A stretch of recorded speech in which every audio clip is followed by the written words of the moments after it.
Hello, Mr. Ron DeFore. Are you with me?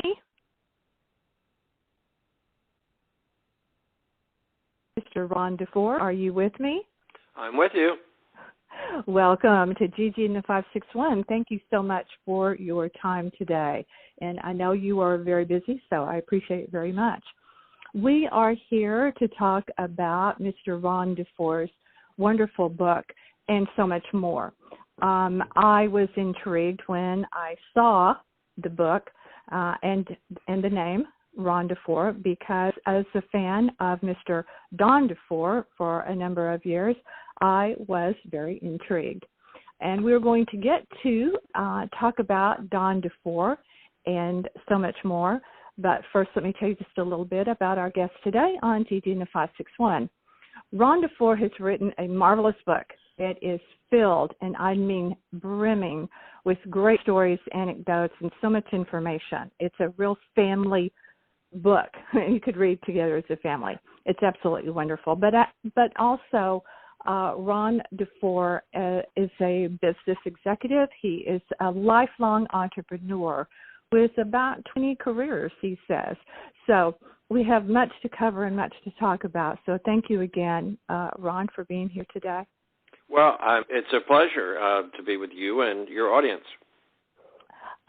First up, your book, I want to say what the name of it is. And while it has this name, and there's so much more to it than what it may appear. The name of this great book is called Growing Up in Disneyland. Now, who wouldn't want to do that, right? But at one point in your life, you really were kind of tired of going to Disneyland, and we're going to get to all of that. I want to tell you, you did this book, and you said it was like a hybrid of really your dad, your very famous dad, Don DeFore, and you. And as I read through the book, I almost felt like it was like a Neiman Marcus catalog, where they send out these great catalogs, and in the first part, it's all about women clothes, and then you flip it over, and the other side is men. And it made me think about that because of the beautiful way you merge the two stories together, and there's so much in your book. And we're going to talk about the book, and we're going to talk about your dad. But first, I really want to talk about your mother, because I was riveted by her story, Marion. And the reason for that was, first of all, she's very beautiful, and she was the singer who made the song I'm a Little Teapot famous, and that's one of the first songs I ever learned as a child. Yeah, a lot of people don't know about my mom. Many, as you've indicated, remember my dad from the more than 35 feature films that he was in, co-starred in more than a dozen with some of the Hollywood's greats, John Wayne, Rock Hudson, Dean Martin, Jerry Lewis. I could go on and on. But my mom, had a bit of fame herself. Now, it only lasted, maybe 5 or 6 years. It was the late 30s and early 40s, and they got married in 1942. And in those days, it was, much more accustomed for the wife to, let go of her career, but they did that mutually. My dad didn't make her do that. But during that short career, she was the featured singer for Henry Bussey Orchestra and Art Castle and his Castles in the Air in the Chicago area. They both toured the country, and they both recorded with my mom as the featured vocalist.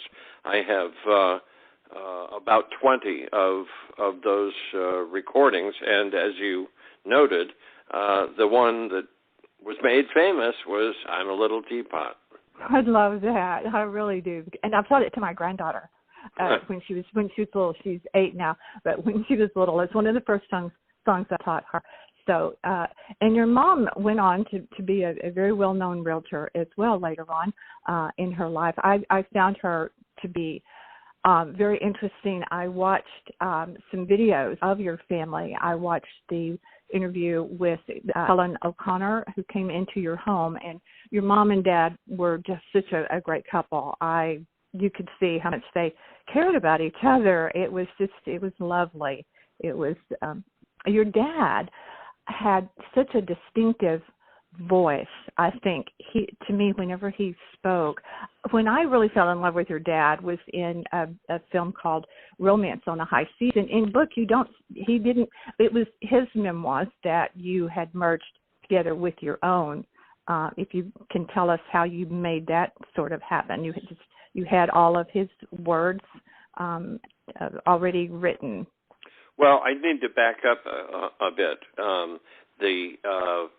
The title is a metaphor for my life growing up in a Hollywood celebrity family and surviving,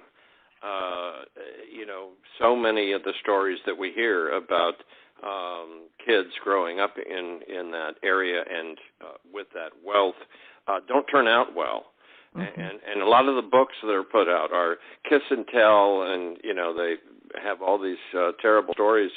And my book's the opposite of that. I mean, I had a very good upbringing. My parents were relatively conservatives with us 5 kids, and that paid off because, when I left the house, I knew how to earn a living. And as you mentioned, I have a chapter titled "My 20 Careers" because I was successful at most, not all, but at most, and.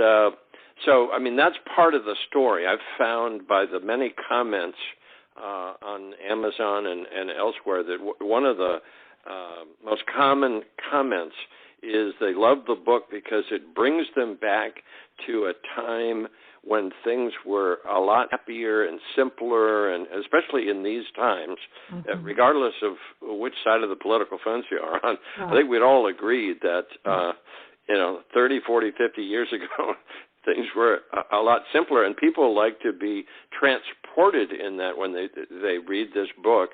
And then you have the added attraction of reading about my dad, Don DeFore, who wasn't a huge superstar. I mean, his name is not like John Wayne, but when you start reading the book, you see that he accomplished a lot more than most people know about Don DeFore. He's got a star on Hollywood Boulevard.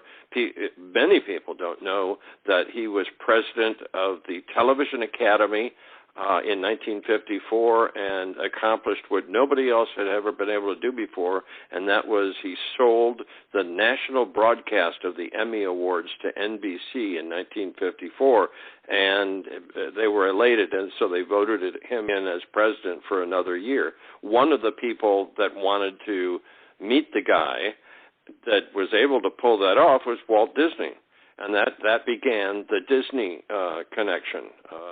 We became very good friends with them. He asked our family to be in the opening day parade in 1955. And then a year and a half later, he was asked to own his own restaurant in Frontierland. He was the only person to ever own a food facility inside Disneyland bearing the name of a real person. It was called Don DeFore's Silver Banjo Barbecue in Frontierland, and thus the title of the book is a double entendre. It's both a metaphor for my life, but literally for 5 years of my youth, from 7 years old to 12, we were down at Disneyland all the time. Now, you and some of your friends were kind of scamps every now and then at Disney, where you would hide in some of the rides, and I say I've read the book. It's and throw things into the water, and we were kids having a great time, and those were really cute stories that you shared. Well, yes, I've got 3 chapters dedicated to our experience in Disneyland, and the main theme is, what would kids do if they got completely bored with all the attractions that the park has to offer. In fact, as you know, one of the chapters is called, "Gee, do we have to go to Disneyland again?" Exactly. But a lot of these stories and stunts that we pulled off, Disney Corporation is not real happy about. They held up publication of the book, but we finally came to a compromise. Yeah, and I can understand that they don't want to be encouraging kids today to do what we were able to get away with back in the 50s. Of course, but again, it was a different time, and it was just good fun. But you also did something kind of fun as an adult, where after the restaurant had been closed for a number of years, and there was a certain plaque that was made. That's a great story. I really like that story. Yeah, I'll tell you briefly, but in the book I go into detail. But, my brother and I had always thought it's a shame that there's not some kind of plaque memorializing that unique part of Disneyland. And I've learned time and time again from Disneyland historians and enthusiasts that they love to hear our stories, and they love any artifacts or anything from that restaurant, because it is just a really unusual, bizarre part of the history. So I decided one time I'm going to make my own plaque, make it look like it's officially Disney. The right font and the Disneyland castle logo and everything was made out of brass. And my mom, my 80-year-old mom, my brother, and I wound up going into the park and didn't go on any rides. Again, we're a little bit jaded. We've done everything there. So we just went into Frontierland and waited until nobody was looking and put up the plaque, and it stayed up for almost a year. Unreal. and there's so we actually had to keep on putting up plaques. The weird thing is that after the book was published, I called my brother because he did a lot of the editing. He was very helpful. I said, "Do you realize that we left out one of the other plaques? That the book only talks about placing 2 plaques, but there was actually a third one, and I just totally forgot about that one in between." So if I were ever to do a second edition, I'd have to, update that part. You would definitely need to include that in this great book, Growing Up in Disneyland. I want to back up just another moment, if we could, to your dad being involved with the Emmy Awards in the very beginning and being so responsible for getting that. That was quite an accomplishment on many levels, not just for the selling of it to NBC, but also the actual venue. And I don't want to give away too much of this book because people need to read it, because it's all of these stories are absolutely riveting. They're so well done, and so I don't want to tell everything about what all your dad kind of went through to get that, even kind of involved a fire department at one time and so forth. But he also got a little Emmy, and then it got broken, and then the Emmy Arts and Sciences, they replaced it, and you have a video out there of you unwrapping that Emmy, and I found that to be very, very touching. And what people may not know is where the name Emmy came from. It was actually named for the kind of a bulb inside movie cameras. That's kind of where that name came from. But the replacement Emmy is so beautiful, and you unwrapping that was, I found that very touching and very much honoring your dad and for his huge, huge accomplishment of getting that on the air. Yes, well, and let me interject. These videos that you're referring to, anybody can access them. Just go to YouTube and type in my name, Ron DeFore, and I've got a channel with a number of those, including a 5-minute trailer that I produced that's kind of all the highlights of the book itself. Okay. So, and also for more information about the book, is the book's website, growingupindisneyland.com, and there you can even order a autographed copy of the book, which I find more and more people are going to, especially because on Amazon, I guess it's going well because they're currently out of stock. So it's like that's great news. Yeah, I mean it's good news, and so I have a limited quantity here, but I do sell them out of the house and sign them, and you can have your own personalized greeting if you want. So, yeah, just go to growingupindisneyland.com if you're interested. Oh, that's great.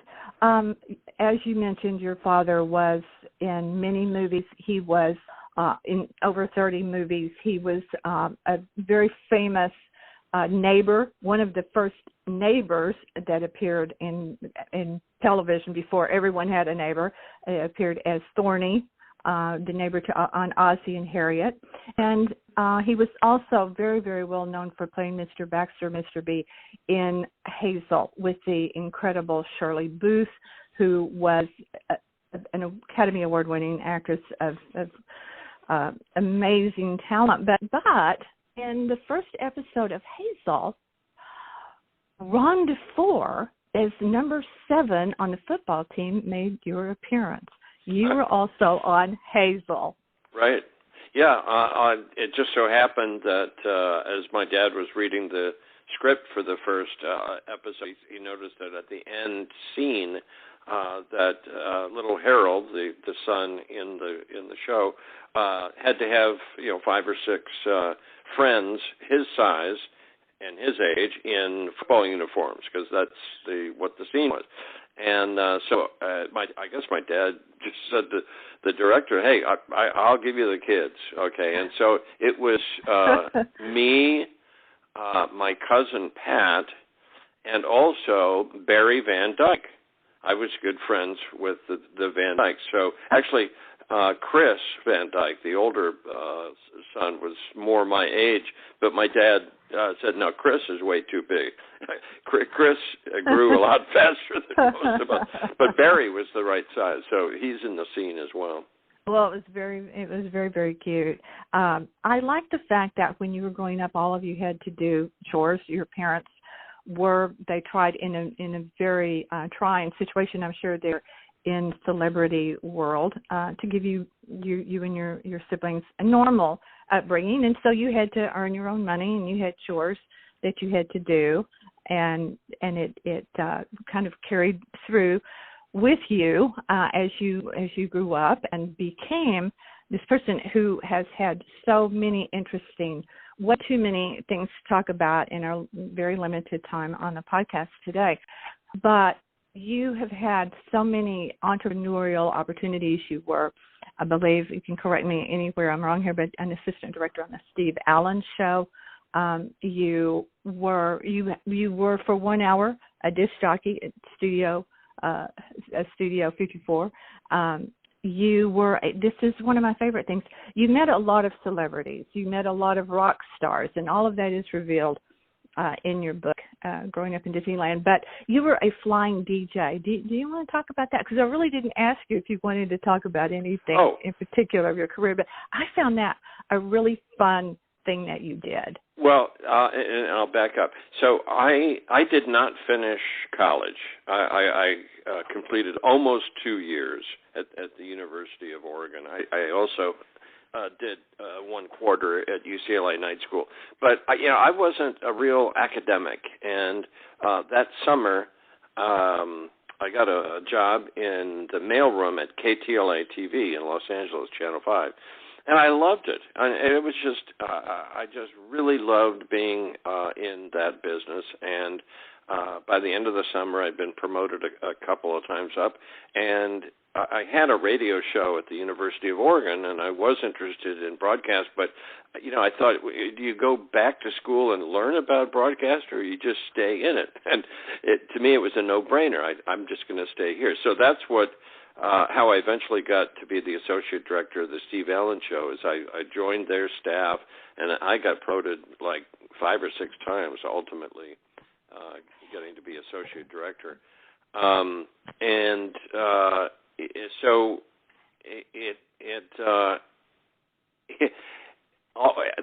all this time, my friends were still going to college, and so I from KTLA, I had an interim thing that I talk about too bizarre for me to spend time here to talk about it. But then I got back into television at Paramount Television, and so I had spent quite many years climbing ladders while my friends, were just finishing college and looking for work. So I hit my midlife crisis when I was about 26, a lot younger than most people, and that was being unemployed for a while, but then just kind of morphing into what this new weird business that a friend of mine in Malibu had started, and that was mobile disc jockeying. He actually built his own equipment, with the two turntables, and this was before disco.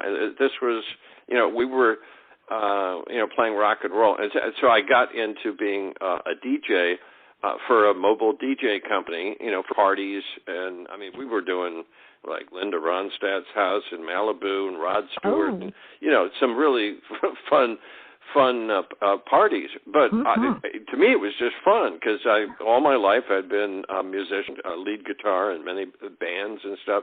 So this was my midlife crisis. I didn't look at it as a long-term career. It was just a heck of a lot of fun, partying and spinning records, and so this company, Captain Disco, wound up being in the perfect spot when disco did hit L.A.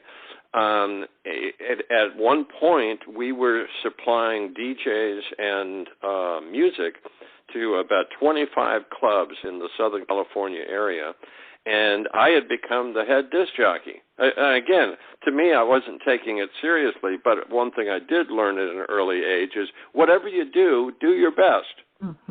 And so I was having fun, but I became very good. And so right at the height of the disco craze, some wealthy entrepreneurs buy this 4-story building in Westwood, which is the UCLA community, and they announced that they're going to be opening up a 4-story discotheque called Dylan's, and they contacted Les, the owner of Captain Disco, and negotiated a contract, and I said, that's me, I'm going to head up. And so there were like 4 floors, and I was the head DJ and managing all the DJs for that. 2 years later, or a year later, it was getting so popular, they opened up a huge place downtown Los Angeles. They bought a big ballroom with a 30-foot ceiling, and they spent millions of dollars on all the attractions that would be in there. One of them being they put a monorail track up on the ceiling so that, one of their big attractions would be a flying DJ. I love that. And when we heard about that, once again I said, Les, we know who that is going to be.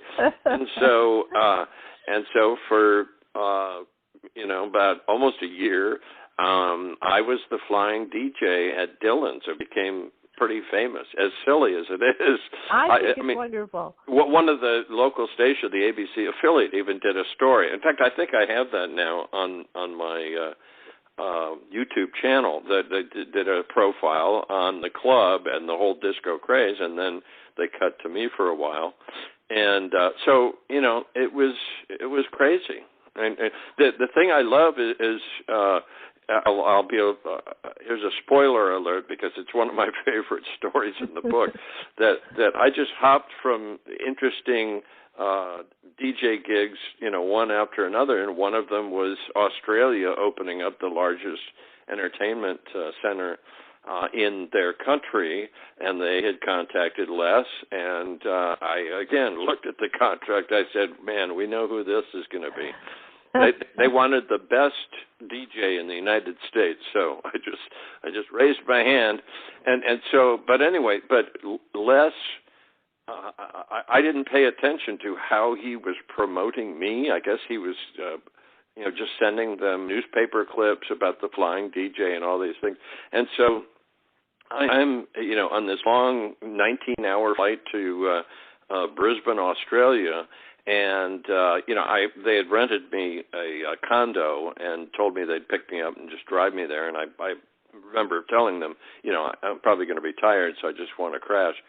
So, but as I get off the plane, and I'm in this shabby Captain Disco T-shirt and probably dirty blue jeans and sneakers and stuff, and there's all these camera crews around, and I'm kind of wondering what some dignitary must be landing or something, and no, it was the head of one of the owners of the disco, shaking my hand. He said, "Mr. DeFore, we have to go inside. They want to talk to the flying DJ." Oh no! And I'm going, oh God, I'm not dressed for this one, and the first question that comes to me with the microphone in my face. Oh, so Mr. DeFore, can you explain to us just exactly how you fly? Oh no. And I'm thinking, oh come on, now Les didn't tell them. I mean, you have a 30-foot ceiling and a stuntman harness and a monorail track to make that work. So it was just. That was quite a moment. I think that's the first time I learned to be a spin doctor, which is ultimately what the latter half of my career was in public relations, serving as a spokesperson for various entities.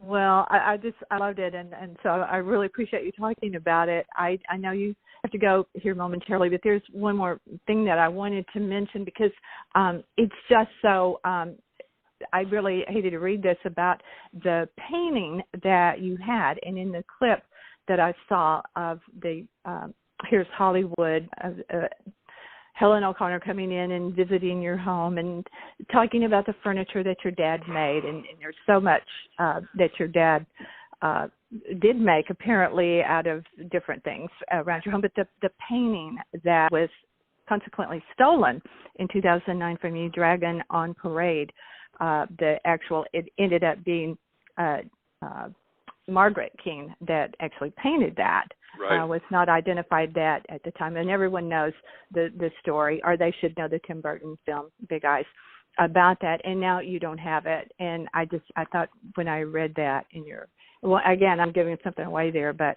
because I had actually seen it and your parents talked about it in that clip, and it was so awful that it was stolen. Yeah, some people that are old enough will remember that in the early 60s to mid-60s that the Keane paintings were very, very popular, the Big Eyes. Yeah. And my dad latched on to that very early on, and we became friends with Walter and Margaret. In fact, we stayed with them up at their home in just south of the Bay Area in San Francisco. And yeah, unfortunately, I mean, we still have, I think about 8 or 9 of them. I have one here. My brother is an art collector, so I think he has most of them. But yeah, the one that was the most valuable was stolen from my parents' house right when we were, the last few days when we were clearing it out after my mom had passed and putting the house up for sale. And to this day, we don't know who it was. It's still up on the Los Angeles Police Department's website, and it's a big mystery. Yeah, that's really a shame. There's so much great stuff, Ron, in your book and in your history. Certainly your history and your father's long career that everyone has enjoyed. Movie buffs enjoy to this day. That's the beauty of being able to watch streaming and having things on DVD. Nothing ever really goes away. It's out there, and there's so many great stories in your book that you have shared with the world, and it's absolutely wonderful to have all of this captured in growing up at Disneyland. There are stories on his dad's side, or your dad's side. I'm talking to my listeners there about Marilyn Monroe. There are a couple of really cute stories about that that I enjoyed reading. Many, many great stories about you with the Beatles and different celebrities and things that you did, and you lived in a rarefied world, and yet your parents seemed to be so grounded, and your sister helped at a very young age with orphans in Korea. I mean, what a wonderful family story you have. And yeah, and I let me just interject and make a point that I almost made earlier, but I'll make it stronger. That my parents brought us up conservatively. Now, but there was a slight twist to that. If you were to look at the photos of our house, which I have up on my Facebook, I put them up on our Facebook page before. My dad bought 2 lots, not just one, 2 lots at the corner of Mandeville Canyon and Mandeville Lane. Now, that's in the heart of Brentwood. And those people that don't know Brentwood, I guess they didn't know O.J., the O.J. story. But Brentwood is right between Bel Air and Pacific Palisades. I mean, especially now, it is like prime real estate on the planet. And he built a huge house. We had a great backyard. We had a tennis court, a pool, a big grass lawn, a trampoline. So as a family, we were pretty privileged and had a pretty good, house to live on and a great neighborhood. But individually, they would be very strict with, what they would, and it wasn't really giving us anything. Like when I wanted a Fender guitar and amplifier, I had to convince them that I would take lessons, and I had to borrow the money from them, and then I would work it off, mowing the lawn and painting the house, whatever work needed to be done. I can tell you, I didn't know any other friends that had to do that kind of stuff. So in my youth, I was very resentful and angry that my dad would do that, knowing that, he was pretty well off. But the day I left, when I was 18, to go off to college and live on my own, it really sank in. I knew the value of money. I knew the value of work. And tragically, there was very little of that growing up, and I'm sure there's probably not any of that today. So I know I have friends that I grew up with that didn't have that upbringing, that died very early, and 2 of them, my best friends, right across the street, never left their house, and they died in their 40s living with their parents. Tragic. I will close with, and we'll add some more things, but with one more thing, spoiler, but it's a little one, because it's really, I think, very cool. You also had at your home a bell that your mom would ring, and when that bell would sound, you could hear it from quite a distance. It was not a little one. It was a huge train bell from an old-fashioned steam engine.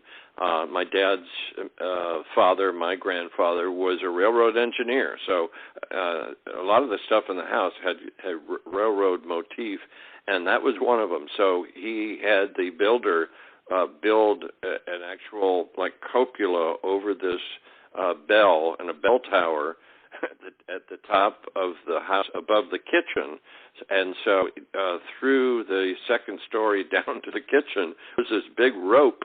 And my mom could ring it, and we all knew then it was dinner time. And not only us kids, but everybody in the neighborhood down a mile away. They'd all go, "Oh, it must be 6 o'clock." I love that. I love that so much. And thank you so much. I know that you are limited on time today, and you've given us so much for the podcast. So, Mr. Ron DeFore, thank you. Thank you, Pam. I really appreciate it. And to my listeners, you need to look up both Ron DeFore and his book. Go to Amazon and find it there. Stay with me, Ron, just a second. I want you to add something. But look up his father's films, because there are over 30 of them. He's wonderful. You can also see streaming. Everything's out there. Hazel, the TV show from the 60s. Ozzie and Harriet. Not sure if it's still out there, where he played the neighbor, Thorny. But look up Don DeFore. It's DeFore. And his son that's been with us today, and in his time so graciously with Gigi in the 561 today, Mr. Ron DeFore. Now, Ron, before I let you go, I want you to tell everyone the best way to connect with you, of course, through Amazon and you've mentioned it already, but if you would tell us again, best way to reach out to you. Well, the best way, and I encourage people, it's only like a couple bucks extra for the shipping for me to send you one that's personally autographed, and that's by coming to growingupindisneyland.com, and you'll see some other things there, but there is a link to buy an autograph copy. Also, to just see a list of my dad's film and TV credits, I have a website, DeFore, DEFORE.net. Okay, great. Everyone, you know what to do. You can always find our podcast on northpalmbeachlife.com, but they're also always available at iTunes, Pandora, Spotify, and too many platforms to name. Appreciate Mr. Ron for being with us today. I'm Gigi in the 561. You know what to do. Stay with us.